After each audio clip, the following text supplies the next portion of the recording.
Good morning guys. Our menu for today is dinakdakan. Yan for today's video. Ayan na nga guys, bumili tayo ng 4 na peraso lang ang binili kong tokwa. Hinta, siniwa ko, pinagdalawa ko pa.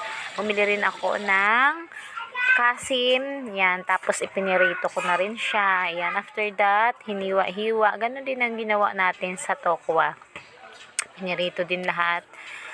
At yan na nga yung mga sangkap. Ayan na, ready. Handang-handa na lahat. Ayan, napabilis na natin. Naghiwa ako ng sibuyas at sili para dito sa aming gagawing dinakdakan. Halo yan guys sa Ayan na nga, may mayonnaise na rin. Halo-haloin na natin para mabilis. At nang makalafang na rin tayo. Ayan guys, ang masarap na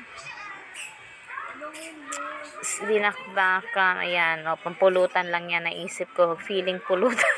Ang feeling